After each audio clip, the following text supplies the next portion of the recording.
Welcome to our podcast today. I'm Megan Kilkeary. I'm one of the pharmacists with the Compounding Center in Leesburg, and I'm happy to bring on our guest, Jim Paoletti, who is also a pharmacist and has been in practice in functional medicine for over 40 years. He is a wonderful resource when it comes to hormones, adrenals, thyroids, anything to do with functional medicine. And today he's going to talk to us about testosterone, specifically in males. So I know there's a lot of information out there. I don't think any one of us can turn on the TV nowadays without hearing about low T commercials on television. So Jim's going to talk to us about some information on that and really give us the scoop. So Jim, take it away, introduce yourself, tell us a little bit about your background, and then we'll dive right in. Thank you, Megan. Glad to be here. Yeah, I used to be a pharmacist. I don't say I am anymore. I haven't been behind the counter dispensed medications for over 20 years. And usually when I get a patient's questionnaire and they're listing their medications, there's some I have to look up to find out their mechanism because I don't dispense them. But I am blessed that I had a great education available to me in functional medicine, and I just love using it to help people. And I'm so glad we're talking about males. Very important. Let's talk about testosterone. Yeah, let's do. So lead us in here. So like I said, it's all over you can't turn on any ESPN or watch any football game or basketball game without seeing a low T commercial on TV and talking about why men need testosterone supplementation.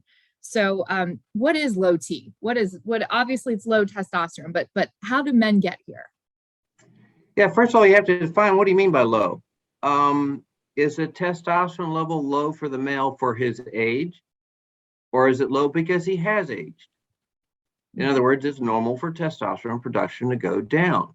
What happens when a man gets in his 50s, it's low enough, he starts having symptoms often, and then you want to say, okay, maybe we should bump it back up to when he was in his 20s and everything was great.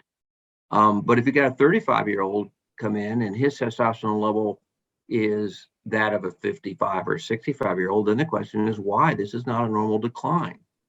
Okay, so first of all, there's a difference between being low for your age versus naturally low. Mm-hmm. Okay. Second of all, the way we measure it leaves a lot to be desired.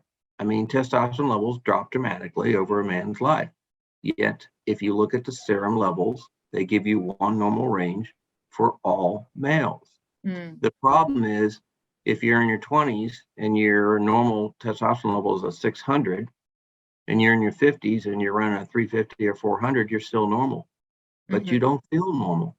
Right. And what's normal for an individual? I guarantee you, Michael Jordan ran a much higher testosterone level in his 30s than I did. Well, maybe not, I'm Italian, but that more than most males. So what is normal for that person? I often tell doctors, look, he's in the low end of normal. How about if we give him a little testosterone? Just try to bump him up to the middle, a little bit above middle, see if he feels better. That may be normal for his age. I prefer saliva testing testosterone because with the lab we use, ERT, they have a graph that shows you testosterone production on average over the lifetime of a male. So you can take that level for that age and say, is he normal for his age? You can also compare it to a 20 or 25-year-old and say, how's he compared to a 25-year-old?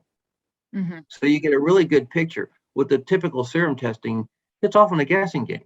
And it's also aggravating to get doctors to realize, look, I know he's still in the normal range, but the normal range goes from puberty to death, and he may be closer to the latter. We don't want a person to stay there. But what the low T clinics do wrong is most of them are just looking at testosterone. They're not asking why is this low for a 35-year-old or a 20-year-old. And you have to look at the underlying problem and fix it. It's not just about giving testosterone. Right. So I know there's obviously multiple different reasons for low testosterone, which you said, is it age, or there are primary and secondary factors for low testosterone. So tell me a little bit about, what those could be and what you're seeing in the male patients that are coming to you. Well, there's all kinds of factors, primarily exercise and sleep.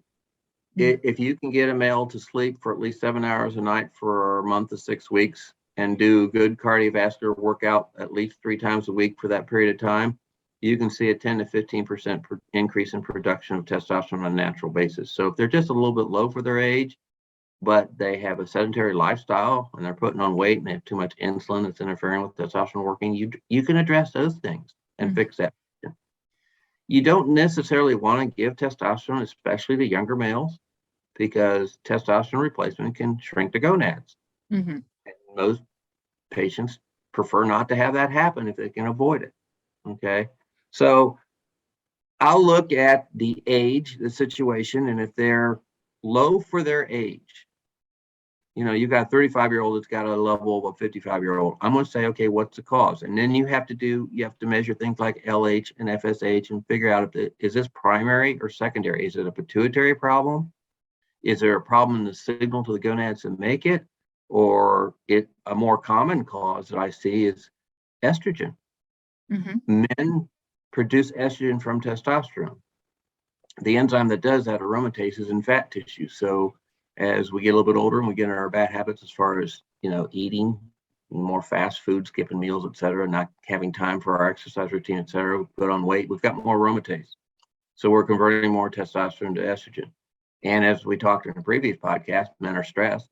Cortisol stimulates aromatase. So you put that together, overweight, obesity at all, and stress, and you're converting testosterone to estrogen. Estrogen, estradiol, suppresses LH. That is your signal to your gonads to make testosterone. So you get in this vicious cycle. You start making more estrogen, you make less testosterone. The testosterone you're making, you're converting at a higher rate than you should to estrogen. You have to break that cycle. You have to get that excess estrogen out. You have to get the aromatase activity down, and then try to recreate a normal testosterone production. If you just give that male testosterone, what are you doing? You're making estrogen from it. You're going to create estrogen dominance, which creates risk and side effects like you've seen men with breast enlargement. That's typical of men that are making too much estrogen. You touched a little bit on cortisol, and I know we did a previous podcast on adrenal stress in men. And I know you had mentioned that obviously adrenals are the first thing that you need to address. So let's touch real quick on that here. For men who are told that they have low T and need some testosterone supplementation, touch a little bit real quick for me on adrenals and how important that is to address along with testosterone levels. Well, men, I'm always going to measure their cortisol levels throughout the day and their DHA and look at adrenals. I'm also going to measure their estradiol and their estrone to make sure they're not making too much of that. But the cortisol, there's different changes in the testosterone and cortisol interactions over time. Cortisol is catabolic, which means it breaks down muscle and bone. If you're under stress and your cortisol is high, and that's going on for a period of time, the brain senses that and raises your testosterone level to counter the breakdown of muscle and bone by increasing your anabolic steroid testosterone to build it faster, which is a good thing. But cortisol also blocks testosterone from working at the receptor. And I've seen plenty of males with a normal or high testosterone, their high cortisol blocks it, so they have testosterone deficiency symptoms. So you've got to address the cortisol issue if you're going to make that testosterone replacement or the natural testosterone production work correctly. So a good physician who is checking testosterone levels should also be checking cortisol levels as well in these men. Cortisol, Thyroid, and estrogens. And most physicians will check the estradiol, but I have found 33% of men store estrogen more as estrone.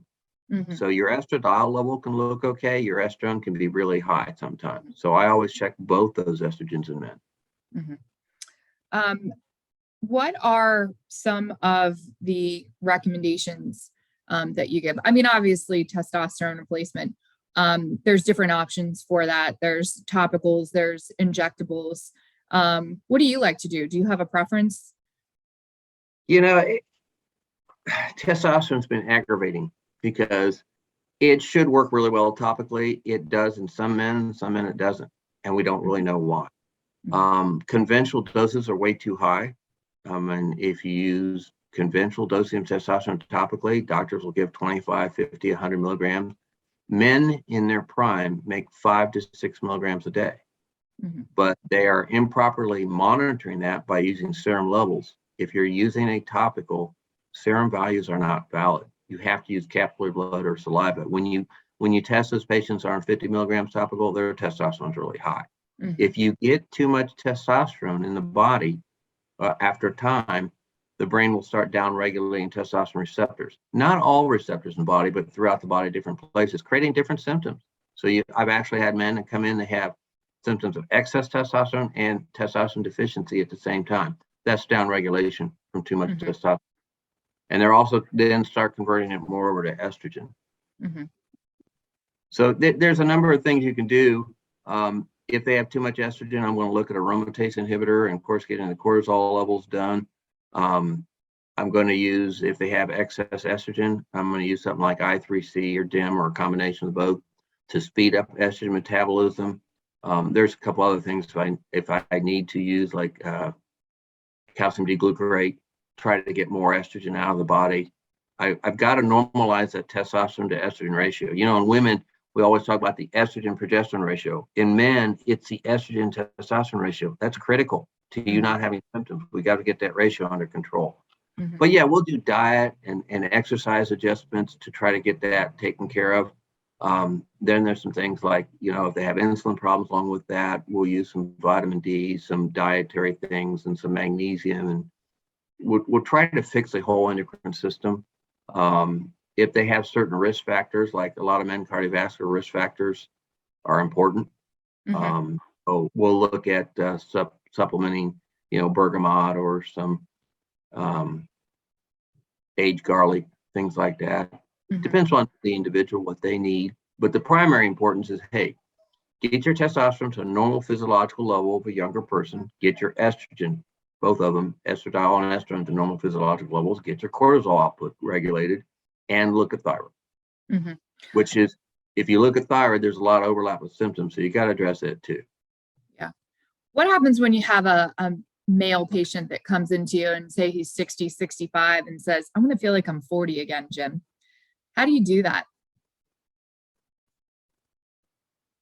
Diet, exercise, and probably testosterone replacement. Yeah. That's a good start, but I'm going to look at other things. You also have to make sure they don't have too much systemic inflammation.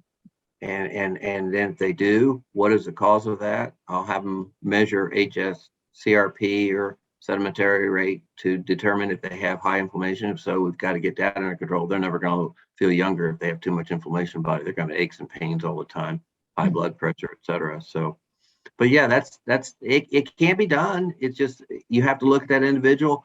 And first of all, you look at his lifestyle. You address dietary and exercise first, and then you look at what hormones need to be replaced or adjusted. Yeah, I think a big takeaway from everything you're saying is it's not just about replacing the testosterone, which I think is a misconception when you're watching the TV and you think that's all you need is just a little bit of testosterone to make you feel good again. Unfortunately, it's not the magic bullet to getting people to feel the way they want. No, I always use this example. One of the chief complaints in men and women is low sex drive, low libido. And doctors right away think testosterone. I'm going like, no, the number one influence, in my opinion, after doing this for 40 years on libido is cortisol. And they're giving testosterone to guys and not even looking at that. It's not going to work. Why? Tell me a little bit about I know we're going to get off topic here, but I'm sure a lot of men are interested in erectile dysfunction. Tell me about why cortisol plays a bigger part of that than testosterone levels do. Well, with libido, it's cortisol. With erectile dysfunction, testosterone is a stronger influence. Actually, the metabolite DHT, dihydrotestosterone, metabolite testosterone. In Europe, they consider DHT the male hormone. It's not testosterone. It has they work together. But yeah, erectile dysfunction is usually a testosterone issue. It can be cortisol, but if it's been there a while and it's moderate or severe, yeah, you're talking at least a combination of the two usually. Okay. So So I will libido dose is cortisol, erectile dysfunction, testosterone. Those are, no, and they all in general. go hand in Both hand a lot of times of too. them are usually a combination of the two. Right. Right. Yeah. Yeah. But let's talk dosing of testosterone, okay? We started this, but I've used topical somewhat successfully. I've used sublingual. Okay. That works pretty well. Nothing works as well overall general population as the injection. The problem with the injections, most doctors want to give it once or twice a week. And you can talk to those patients and, if they're doing it once a week, come day 5, they don't feel good. Right. Not like day 1 and 2. So the way we make testosterone normally is daily. So what I prefer is a sub-Q injection done on a daily, every other day. You can do it once a week, but that, to me, the most successful is just a sub-Q injection into the thigh, just like you were given insulin with a very fine needle, painless. And it's easy to do at home, and it works really well. So that's one of my favorite. Now it has some drawbacks. I mean, you have to get a special device on your vial of testosterone because you're going in and out of it so much using that small amount, or you have to get it compounded at a smaller strength, which is usually more expensive to do. But it's a great option. But there are options. I let patients, I go over the pros and cons of each method of dosing it, and then let the patient choose what they want to try and let them know that, hey, look, we can try this. We can try the sublingual because that's what you like. If it doesn't work for you, we can switch. Right.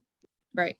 Yeah, I have seen some good outcomes with, I know it's sometimes called microdosing of the injectable testosterone on a more frequent basis. And but to your point, everyone's different, every individual is different. So what works for one might not work for another. So it's nice to know that there are a lot of options out there for men. And I know you talked a lot about some of the supplements that you recommend also. So that's one of the great things about Jim is he takes such a holistic approach to fixing these issues. Like I said, it's not just about replacing the testosterone. It's the bigger picture. It's looking at cortisol. It's looking at the estrogens. It's looking at the different enzymes that break down these hormones. So Jim, thanks so much for joining me today to talk about testosterone in males. I know we could probably go on and on about this, but we're going to put some information at the end of our link here on how to get in touch with us, or how to get in touch with Jim if you're interested in doing a consultation with him. And so again, thanks so much for joining us, and we'll talk to you soon. Thanks, Megan. Take care.